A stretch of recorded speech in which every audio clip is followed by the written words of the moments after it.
Albert, that's Albert. Who? This is Steve. Where? That's Steve. Yeah. Who are you? Well, you know, I'm Paul. Oh, yes, right, yes. So we do this routine. It turns out that you've never done this before. Haven't I? No. Right. Who are you?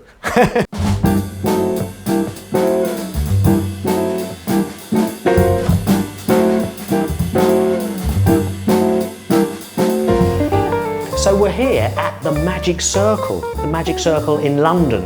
I'm actually a member of the Magic Circle, but Paul Zerdin, who's coming along for the interview, is also a member, and he's managed to get me into the Magic Circle to do the interview. I'm very excited. Enjoy, Paul Zerdin and the Magic Circle.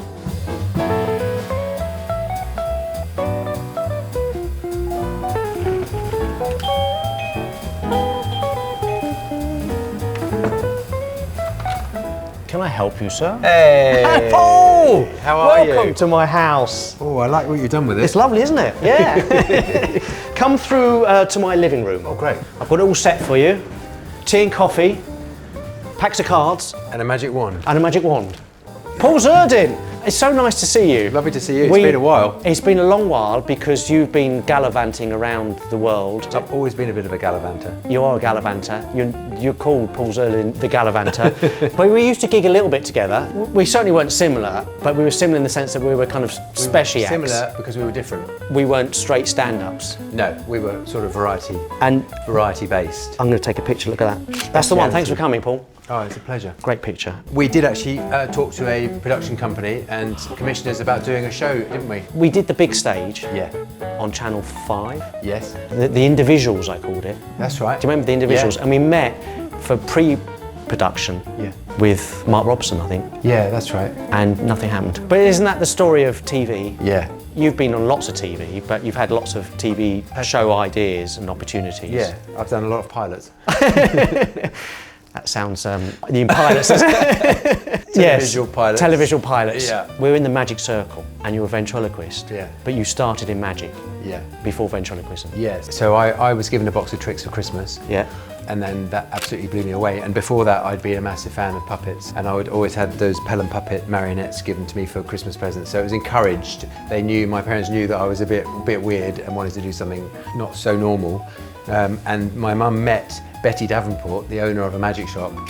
Davenport's. Yeah. She met her at a party and she said, you should bring your son along to my magic shop. So took me along to the magic shop and I literally fell in love with the world of magic. Fast forward to me being at school and not concentrating on my exams because I was already doing magic. At the weekends I was doing kids' parties, close-up magic in restaurants, and I was just making as many contacts and just getting as much experience. We had a school talent competition, and at that time I'd become a member of the Demon Magic Club, which was from the Davenport's magic shop, and then in the studio in the back they had this club on Saturday afternoons. Basically I entered the school talent competition, someone did a tap dance, someone did some poetry, and I levitated my sister. Nice. And I hired the Robert Harbin chair suspension.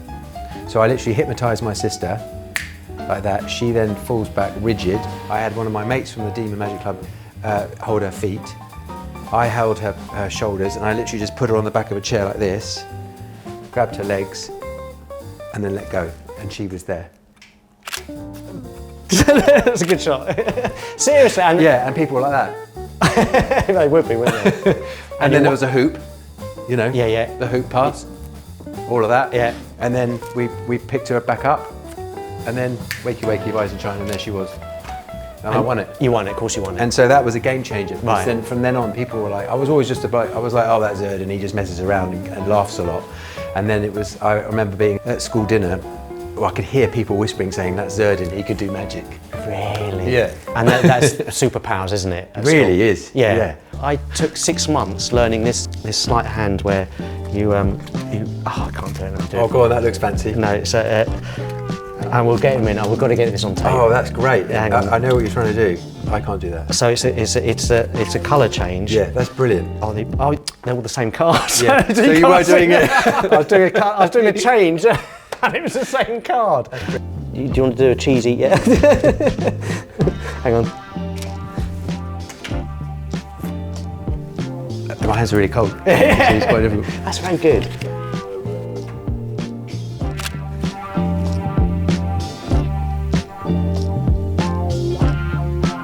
A friend of mine put me in touch with David, and I had a little ventriloquist doll because I know he collects vent dolls.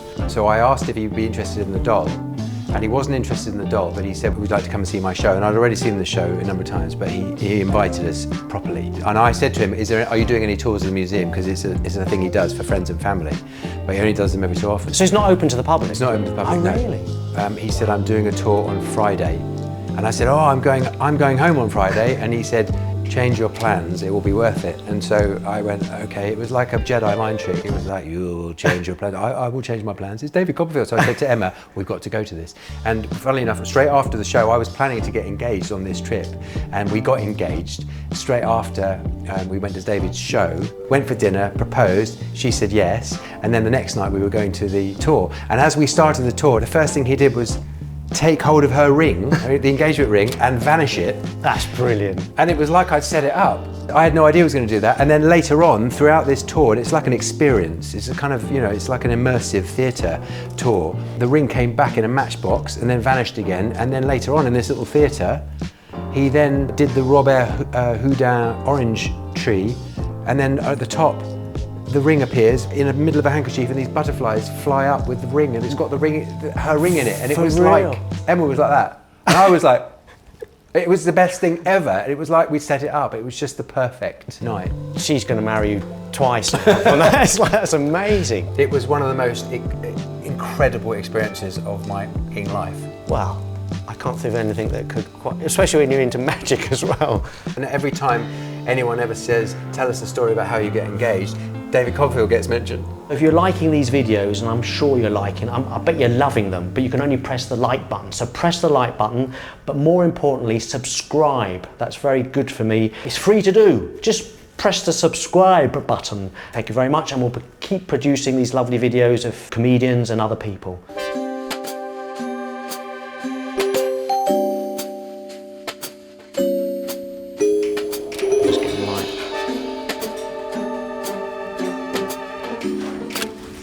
This is Sam. Hi. No, say hi to Steve. Hi Steve, how are you? I'm good. I'm good. We're downstairs at the moment in the Magic Circle, down in the museum. Yes. I mean, it's stuff. It's just extraordinary, isn't it? They actually want you to be, not that you're old, but they want you to be in it. But I was saying, there's a little cabinet with winners of the. I've Got Talent. Yeah. And franchise. They said they're all in it apart from me. They don't want me in there. They want a Sam puppet in there. That's the thing. But hang on, we should just. So I don't want him to hear this. Yeah. So they said if you've got an old Sam that you don't use anymore because they wear out, and I stopped using them. Do they wear out because you're obviously? Because they're made of sponge and they kind of perish. And so they've asked me if I had a spare one, and I said I'll think about it. Anyway. What in there? I blacked out. You blacked out? Yeah. Now we've got Sam. From magic to ventriloquism, you just jumped, but you do magic in the act still a little bit. In my latest show, in the Puppet Man. You're not making things easy for yourself, are you? What? Paul Zerdin, Puppet Man. I did try a little bit of ventriloquism. I learnt the throwing the voice. Look, someone in my camera. What do you think? That's amazing. Is he all right? Is there someone here? Look. It's not bad, is it? Oh, that's cruel, that is. It's what? It's cruel, anyhow. There's someone here. That's so much better than yours. Oh, it's practice, mate. I do it with my kids down on the street, and they just get so annoyed with me. I just walk past someone and go, oh, so someone did. No, it's brilliant. But I could never get the P's and the B's, and That takes a bit of practice. I've done a lot of prank stuff as well, hidden camera stuff, where I've done that in public places, and we film people's reactions. Yeah. And people are they're thinking, where's that voice coming from? I pretended someone was trapped in a postbox. Brilliant. And I get people to try and have a conversation. Brilliant. And you hear this. Yeah. Actually, here's a much better. I know. Hey, let me out! Come on, please, let me out! And people would be like, oh, is he all right? Genuinely, we got people talking.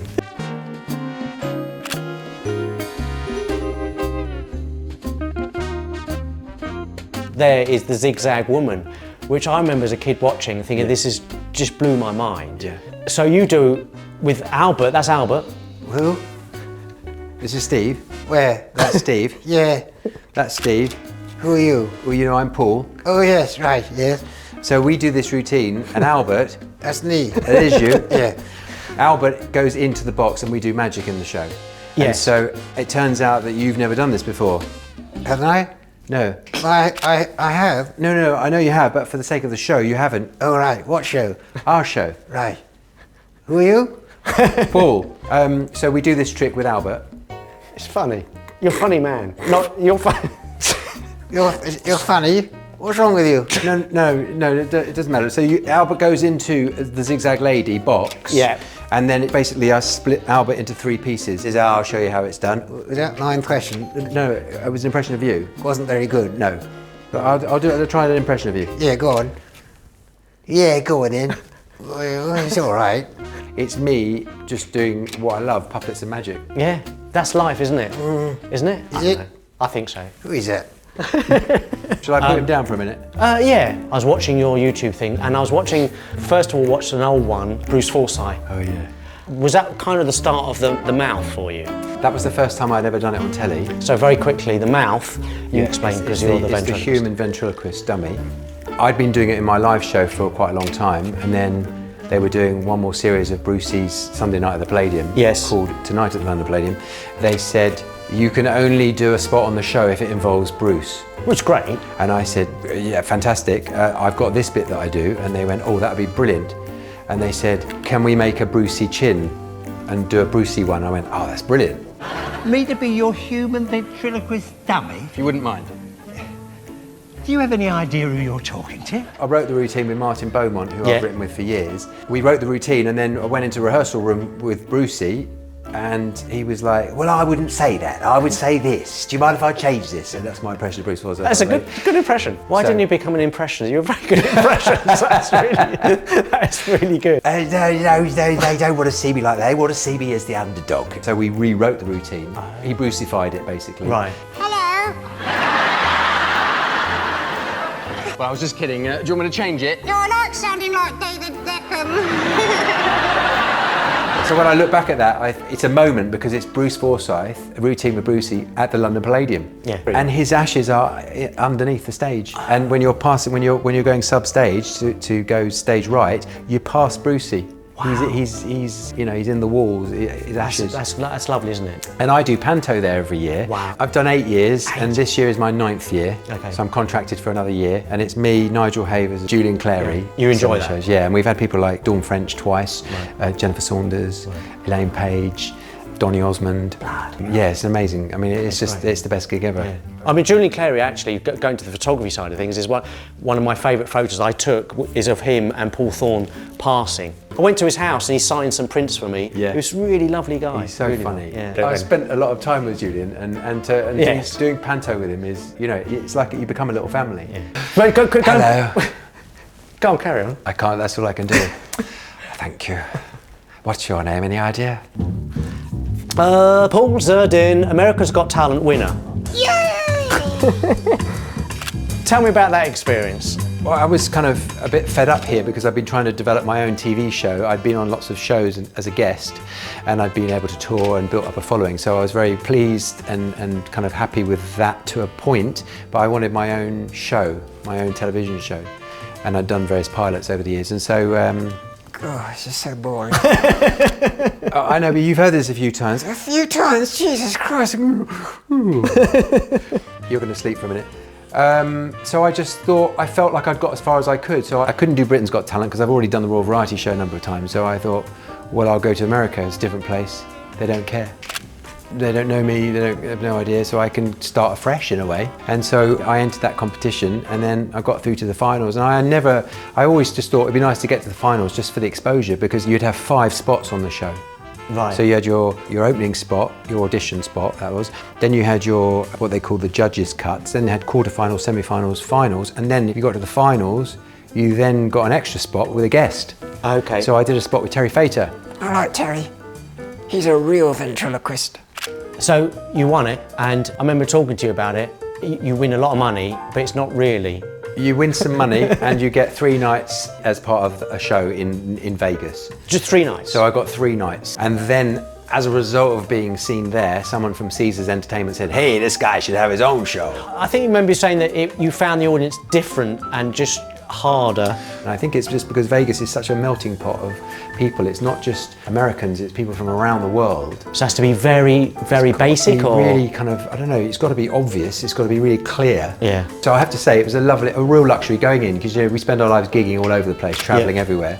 You'd come in and it was your theatre and you have a crew and everything's ready, you just set your things up and it's there. You didn't have to pack it down and go off to the next place. That was bliss, I loved that. But then you'd be in the middle of the show and then someone would stagger in really pissed, because they're in a casino and there's free booze when you're gambling. So you're entertaining people that are really drunk.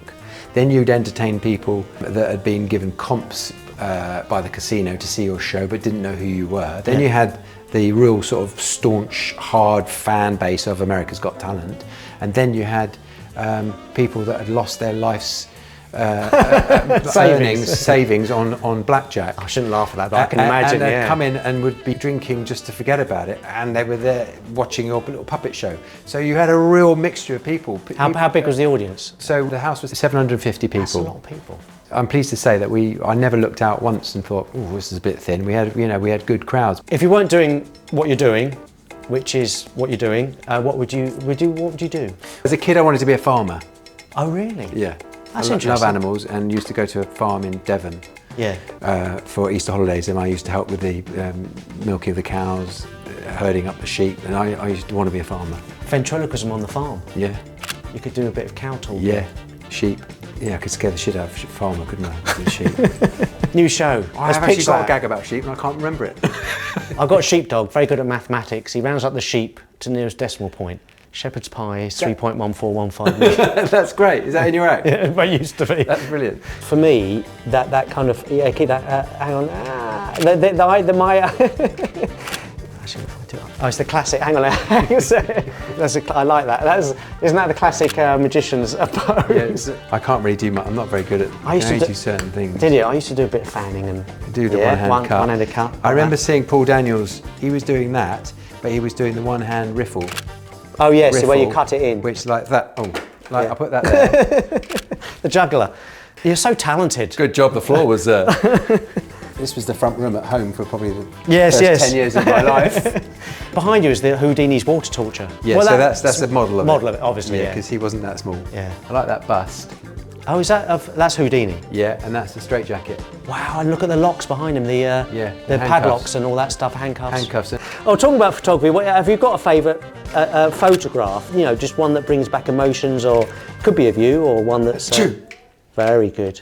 But the one with Copperfield, that was an incredible time and an amazing experience. So my partner Emma's in it, my fiance. If you actually just crop it, it would look like a nice picture of her and David. I'm there as well, but I look like I'm like trying to get in on the act. We'll use that one. I like that. That was a really good interview. Oh, thank you. I've done a few, and that was. Well, I have to say it's an absolute pleasure. I haven't seen you for ages, and I watched the show as well, so I'm a big fan. Big fan anyway, but big fan of this new show. It's great. Thank you very much. Can we have a hug? Let's have a hug. Thank you. Hey, Paul Zerdin. Paul Zerdin. He's very funny. Steve Betts.